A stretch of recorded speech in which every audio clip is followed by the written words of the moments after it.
Hi friends, ചെമ്പനീർ പൂവിന്റെ വരാൻ പോകുന്ന നല്ല കിടിലൻ വിശേഷങ്ങളാണ് പറയാൻ പോകുന്നത്. ഒരവസരത്തിൽ നമ്മുടെ രേവതിക്ക് തോന്നിപ്പോവുകയാണ്, ചന്ദ്രമതി ഈ ദേഷ്യവും കുത്തുവാക്കുകളും ഒക്കെ കാണിക്കുകയും പറയുകയും ചെയ്യുന്നുണ്ടെങ്കിൽ പോലും അമ്മ ഉള്ളിന്റെ ഉള്ളിൽ തന്നെ സ്നേഹിക്കുന്നുണ്ട് എന്നുള്ള യാഥാർത്ഥ്യം. അപ്പോൾ അതിലേക്കാണ് പോകുന്നത് കേട്ടോ. രേവതിയും സച്ചിയും ഒക്കെ ഇഷ്ടപ്പെടുന്നുണ്ടെങ്കിൽ വീഡിയോ ഒന്ന് ലൈക്ക് ചെയ്യാൻ മറക്കല്ലേ. അങ്ങനെ നമ്മുടെ രേവതിയാണെങ്കിൽ കല്യാണ ഡെക്കറേഷൻ വർക്ക്സ് ഒക്കെ എടുക്കാനായിട്ട് ഒരു ഘട്ടത്തിൽ തീരുമാനിക്കുന്നുണ്ട്. പൂക്കൾ വെച്ച് വർക്ക് ചെയ്യുന്ന 3 മോഡലൊക്കെ രേവതി തയ്യാറാക്കുന്നുണ്ട്. ഇത് കാണുന്നതും സച്ചി ആകെ ഞെട്ടുകയാണ് രേവതിയുടെ ആ കഴിവ് കണ്ടിട്ട്. എന്നിട്ട് രേവതിയോടായിട്ട് ചോദിക്കുന്നുണ്ട്, രേവതി നീയാണോ ഇത് തയ്യാറാക്കിയത്? അടിപൊളിയായിട്ടുണ്ട്, എന്ത് ഭംഗിയാ കാണാൻ, നീ ഒരു സംഭവം തന്നെയാന്നൊക്കെ പറഞ്ഞ് രേവതിയെ വാനോളം പുകഴ്ത്തുകയാണ് നമ്മുടെ സച്ചി. ഈ സമയത്താണ് കേട്ടോ ഷോപ്പിംഗ് ഒക്കെ കഴിഞ്ഞ് വർഷ വരുന്നത്. വർഷ രേവതിയോടും സച്ചിയോടുമായിട്ട് ചോദിക്കുന്നുണ്ട്, രണ്ടാളും ഇത് എന്തിലാ ഇങ്ങനെ നോക്കുന്നതെന്ന്. അപ്പോ സച്ചി പറഞ്ഞു കൊടുക്കും, ഇതേ രേവതി ഉണ്ടാക്കിയതാ, കല്യാണത്തിന് വേണ്ടിയുള്ള ഡെക്കറേഷൻ വർക്ക്സ് ഒക്കെ രേവതി ഏറ്റെടുക്കാൻ പോവുകയാണെന്നുള്ള കാര്യം സച്ചി അറിയിക്കുന്നുണ്ട് വർഷയാണെങ്കിൽ ഇത് കേൾക്കുന്നതും അടിപൊളിയായിട്ടുണ്ടല്ലോ, പക്ഷെ ഇതെല്ലാവരും കാണണം, എങ്കിൽ മാത്രമേ കാര്യമുള്ളൂ. അപ്പൊ സച്ചി പറയുന്നുണ്ട്, എല്ലാവരും കാണണമെന്നുണ്ടെങ്കിൽ ഇത് റോഡിൽ കൊണ്ടുപോയി വെക്കേണ്ടി വരുമെന്ന്. എന്നാൽ വർഷ പറയുന്നുണ്ട്, റോഡിലൊന്നും കൊണ്ടുപോയി വെക്കേണ്ട, ചേച്ചിക്ക് വർക്ക് കിട്ടണമെങ്കിൽ ആദ്യം തന്നെ ഒരു വെബ്സൈറ്റ് തുടങ്ങണം. അതിൽ ഫോട്ടോസും ചേച്ചിയുടെ കുറച്ച് വീഡിയോസും ഒക്കെ ഇട്ട് കഴിഞ്ഞാൽ ആവശ്യക്കാർ ചേച്ചിയെ കോണ്ടാക്ട് ചെയ്യും. അങ്ങനെയായാൽ ചേച്ചിക്ക് ഒരുപാട് ഓർഡേഴ്സ് കിട്ടുകയും ചെയ്യും, അത്യാവശ്യം പൈസയും ഉണ്ടാക്കാം. ഈ ഉപായങ്ങളൊക്കെ വർഷ പറയുന്നത് കേട്ട് സച്ചി ആണെങ്കിലും ആശ്ചര്യത്തോടെ, ആണോ, അങ്ങനെ ചെയ്താൽ നമുക്ക് ഒരുപാട് ഓർഡർ കിട്ടുമോ എന്ന് ചോദിക്കുന്നുണ്ട്.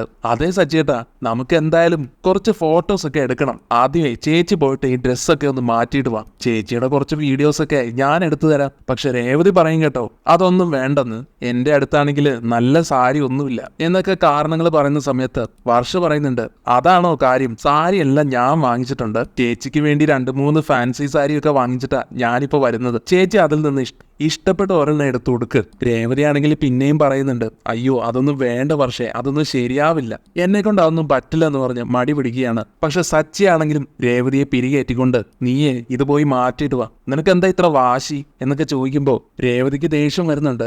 രേവതി ദേഷ്യത്തോടു കൂടി സച്ചിയോട് പറയും, എന്താ നിങ്ങൾ എന്നോട് ദേഷ്യപ്പെടുകയാണോ? അല്ലെന്ന് പറയുന്നുണ്ട് സച്ചി. ശേഷം വർഷയോടായിട്ട്, വർഷേ നീ രേവതിയെ കൂട്ടിക്കൊണ്ടുപോയി ഒന്ന് റെഡിയാക്കിക്കൊണ്ട് വാ, അപ്പോഴേക്ക് ഞാൻ ഇവിടെ എല്ലാം സെറ്റ് ചെയ്യാം. ഇതും പറഞ്ഞ് രേവതിയെ നിർബന്ധിച്ച് വർഷയുടെ കൂടെ പറഞ്ഞു വിടുകയാണ് സച്ചി. അങ്ങനെ വർഷയാണെങ്കിൽ രേവതിയെ നല്ലതായിട്ട് അണിയിച്ചൊരുക്കുന്നുണ്ട്.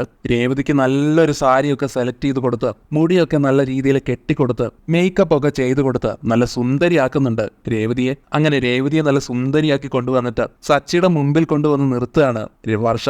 രേവതിയെ കാണുന്നതും സച്ചി ആണെങ്കിലും ആകെ അന്തം വിട്ടു പോകുന്നു. എന്നിട്ട് അടിപൊളിയായിട്ടുണ്ടെന്ന് പറയുന്നുണ്ട് രേവതിയോട്. പൗഡർ ഇട്ടത്തേക്ക് മാത്രമല്ല, നിനക്കും നല്ല കഴിവുണ്ട്, നല്ലതായിട്ട് അണിയിച്ചൊരുക്കിയിട്ടുണ്ട് എന്നും പറഞ്ഞ് വർഷയെ അഭിനന്ദിക്കുന്നുമുണ്ട് സച്ചി. എന്നാ പിന്നെ നീ ഞങ്ങളുടെ 2 പേരുടെയും കൂടെ ഒരു ഫോട്ടോ എടുത്തു തരാൻ പറഞ്ഞ് വർഷയുടെ കയ്യിലേക്ക് ഫോൺ കൊടുക്കുകയാണ് സച്ചി. അങ്ങനെ പല രീതിയിൽ പല പോസിലൊക്കെ നിന്ന് സച്ചിയും രേവതിയും വർഷയെ കൊണ്ട് ഫോട്ടോ എടുപ്പിക്കുകയാണ്. സച്ചിക്ക് ഫോട്ടോയ്ക്ക് പോസ് ചെയ്യാനൊന്നും അറിയില്ല, അതുകൊണ്ട് തന്നെ വർഷ സച്ചിയെ കളിയാക്കുന്നുണ്ട്, ഇതെന്താ പാസ്പോർട്ട് സൈസ് ഫോട്ടോ എടുക്കാനാണോ നിൽക്കുന്നത്, ദേ ചേച്ചി നിൽക്കുന്ന കണ്ടില്ലേ, അതുപോലെ നല്ല സ്റ്റൈലിൽ നിൽക്കാൻ പറയുന്നുണ്ട് സച്ചിയോട്. അങ്ങനെ ഒരു വിധത്തില് അവരുടെ ഒരുമിച്ചുള്ള ഫോട്ടോ എടുത്തു കൊടുത്തതിന് ശേഷം രേവതിയുടെ മാത്രമുള്ള വീഡിയോസും ഫോട്ടോസും ഒക്കെ എടുക്കുന്നുണ്ട് വർഷ.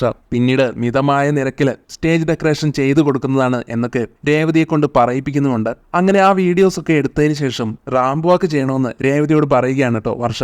എന്നാൽ രേവതി അതിന് തയ്യാറാവുന്നില്ല, എന്നെ കൊണ്ട് അതിനൊന്നും പറ്റില്ലെന്ന് പറയുകയാണ് രേവതി. പക്ഷെ വർഷ ആത്മവിശ്വാസം കൊടുക്കുന്നുണ്ട് രേവതിക്ക്, അതൊക്കെ പറ്റുമെന്നും ചേച്ചി ചെയ്യാനും പറഞ്ഞ് വർഷയും അതുപോലെ സച്ചിയും രേവതിയെ കൊണ്ട് റാമ്പ് വാക്കും ചെയ്യിക്കുന്നു. ഇതൊക്കെ ഉണ്ടെങ്കിലല്ലേ നമുക്ക് കൂടുതൽ ഓർഡർ കിട്ടുകയുള്ളൂ എന്നും പറഞ്ഞാണ് സച്ചി രേവതിയെ കൊണ്ട് ചെയ്യിപ്പിക്കുന്നത്. അങ്ങനെ രേവതി വീഡിയോയ്ക്ക് വേണ്ടി റാമ്പ് വാക്ക് ഒക്കെ ചെയ്യുന്ന സമയത്തായിരിക്കും ശ്രീകാന്ത് അങ്ങോട്ട് കയറി വരുന്നത്. ശ്രീകാന്തിനെ കാണുമ്പോഴത്തേക്കും രേവതി ആണെങ്കിൽ നാണം കൊണ്ട് ഓടിപ്പോകാൻ ശ്രമിക്കുമ്പോൾ വർഷ ചോദിക്കുന്നുണ്ട്, അതിനെന്താ ചേച്ചി, ശ്രീകാന്ത് അല്ലേ വരുന്നത്, അതൊന്നും കുഴപ്പമില്ല. ശ്രീകാന്ത് ചോദിക്കുന്നുണ്ട്, ഇവിടെ എന്താ നടക്കുന്നതെന്ന്. അപ്പോൾ വർഷ പറഞ്ഞു കൊടുക്കും, അതെ രേവ ചേച്ചി ഒരു ബിസിനസ് സ്റ്റാർട്ട് ചെയ്യാൻ പോവുക, കണ്ടോ ആ ഇരിക്കുന്ന പൂ പോലെ സ്റ്റേജിൽ പൂക്കൾ വെച്ച് ഡെക്കറേറ്റ് ചെയ്ത് കൊടുക്കും, അതും മിതമായ നിരക്കിൽ. അതിനുവേണ്ടിയേ ഞാൻ ചേച്ചിക്ക് ഒരു വെബ്സൈറ്റ് തുടങ്ങി കൊടുക്കാൻ പോവുക, അതിലോട്ട് കുറച്ച് ഫോട്ടോസും വീഡിയോസും ഒക്കെ ആഡ് ചെയ്യണം. അതിന്റെ ഓണർ ചേച്ചിയാണല്ലോ, ഫോട്ടോസും വീഡിയോസും എല്ലാം എടുക്കണ്ടേ. അപ്പോൾ ഞാൻ റാമ്പ് വാക്ക് ചെയ്യാൻ പറഞ്ഞു കൊടുക്കുകയായിരുന്നു ചേച്ചിയോട്. ഇതെല്ലാം കേൾക്കുന്നതും ശ്രീകാന്ത് ആണെങ്കിലും ചിരിയോടെ, കൊള്ളാലോ, ഏട്ടത്തി എന്തായാലും അടിപൊളിയായിട്ടുണ്ട്, ചേച്ചിയുടെ ഈ കഴിവുകളെല്ലാം എല്ലാവരും അറിയട്ടെ എന്നൊക്കെ ശ്രീകാന്ത് പറയുകയാണ്. എന്തായാലും നമുക്ക് 1-2 ഫോട്ടോസും കൂടെ എടുക്കാമെന്നും പറഞ്ഞ് വർഷ രേവതിയുടെ ഫോട്ടോസ് എടുക്കാൻ എടുക്കാൻ തുടങ്ങുന്നതും രേവതി മതിയെന്ന് പറയുന്നുണ്ട്. ഇനി അമ്മ എങ്ങാനും വന്ന് കണ്ടാൽ പിന്നെ അത് മതി, ഞാൻ ഏതായാലും ഈ സാരിയൊക്കെ മാറ്റിയിട്ട് വരാമെന്ന് പറഞ്ഞ് രേവതി മുകളിലേക്ക് പോകാൻ ഭാവിക്കുമ്പോൾ സച്ചി തന്നെയാണ് വീണ്ടും രേവതിയെ കൊണ്ട് ഞാൻ തന്നെ ഇവളെ കൊണ്ട് പോസ് ചെയ്യിക്കാമെന്ന് പറഞ്ഞ് വർഷയുടെ കയ്യിൽ ഫോൺ കൊടുത്തിട്ട് സച്ചി ഇങ്ങനെ രേവതിയെ തിരിച്ചും വളച്ചും ഒക്കെ നിർത്തി ഫോട്ടോസ് എടുപ്പിക്കുന്നുണ്ട്.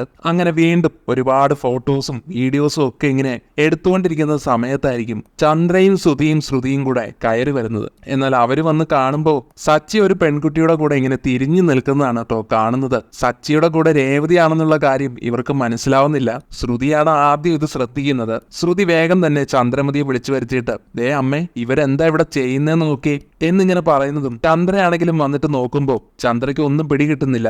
ഇവരെന്താ ഇവിടെ ചെയ്യുന്നേ, ഇതെന്താ വീട് തന്നെയല്ലേ, എന്തൊക്കെയാ ഇവിടെ നടക്കുന്നത് എന്നൊക്കെ ചന്ദ്ര ഇങ്ങനെ ഉറക്കെ പറയുന്നുണ്ട്. സച്ചി ആണെങ്കിൽ ഇവര് മൂന്നെണ്ണത്തിനെ ഒന്ന് പറ്റിക്കാമെന്ന് വിചാരിച്ച രേവതിയെ തിരിയാൻ സമ്മതിക്കാതെ അങ്ങനെ തന്നെ നിർത്തുവാണ്. ചന്ദ്രമതി വീണ്ടും ചോദിക്കുന്നുണ്ട്, ഏതാടാ സച്ചി, ഇത് ഏതാ ഒരു പെണ്ണ്? അപ്പൊ സച്ചി തിരിച്ചു പറയും, ഞാനേ ഇവിടെ ഒരു ഷോർട്ട് ഫിലിം പിടിക്കാൻ പോവാ, അപ്പൊ പിന്നെ ഒരു നായികയൊക്കെ വേണ്ടേ, ഞാൻ നായികയെ കൊണ്ട് ഇങ്ങോട്ട് വന്നതാ, കുറച്ച് കാര്യങ്ങളൊക്കെ പറഞ്ഞു കൊടുക്കാനായിട്ട്. വർഷയും ശ്രീകാന്തും ആണെങ്കിൽ ഇതൊക്കെ കണ്ട് മാറി നിൽക്കുമായിരിക്കും. സച്ചി ചന്ദ്രമതിയെയും ശ്രുതിയെയും ശ്രുതിയെയൊക്കെ പറ്റിക്കുന്നത് കണ്ട് അവരിങ്ങനെ ചിരിക്കുന്നുണ്ട്. തുടർന്ന് ചന്ദ്ര രേവതിയെ അന്വേഷിക്കുകയാണ്. അല്ല, രേവതിയെ കാണാനില്ലല്ലോ, അവൾ എവിടെ പോയി എന്നിങ്ങനെ പറയുന്നത് കേട്ട് രേവതി ആണെങ്കിൽ ഞാനിവിടെ ഉണ്ടെന്ന് പറയാൻ തുടങ്ങുന്നതും സച്ചി രേവതിയുടെ വായ പൊത്തുകയാണ് കേട്ടോ. ചന്ദ്രമതിക്ക് സച്ചിയുടെ ഈ അഭ്യാസങ്ങളൊക്കെ കാണുമ്പോൾ ശരിക്കും ദേഷ്യം വരുന്നുണ്ട്. എന്നിട്ട് ചൂടായിക്കൊണ്ട് പറയുന്നുണ്ട്, നീ കള്ളു കുടിക്കുന്ന മാത്രമേ ഉണ്ടായിരുന്നുള്ളൂ, ഇപ്പതേ ഓരോ പെണ്ണുങ്ങളെയും വീട്ടിലേക്ക് വിളിച്ചുകൊണ്ട് വരാൻ തുടങ്ങി. രേവതി, നീ ഇതൊന്നും കാണുന്നില്ലേ? എടി രേവതി എന്ന് ഉറക്കെ വിളിക്കുന്നുണ്ട്. സുധിയാണെങ്കിലും പറയുന്നുണ്ട്, നിന്റെ കല്യാണമൊക്കെ കഴിഞ്ഞതല്ലേടാ, കല്യാണം കഴിഞ്ഞിട്ടും ഇതുപോലൊരു പെണ്ണിന്റെ കൂടെയൊക്കെ നിൽക്കാൻ നിനക്ക് നാണമുണ്ടോ? ചന്ദ്രമതി പിന്നെയും പറയാണ്, സച്ചി നീ കളിക്കാൻ നിൽക്കുക, വേഗം ആ പെണ്ണിനെ പറഞ്ഞുവിട്, നിന്റെ കല്യാണം കഴിഞ്ഞാന്നുള്ള ബോധം വേണം. രേവതി എങ്ങാനും ഇത് അറിഞ്ഞിട്ടുണ്ടെങ്കിൽ അവളുടെ മാനസികാവസ്ഥ എന്താണെന്ന് നീ മനസ്സിലാക്കിയിട്ടുണ്ടോ?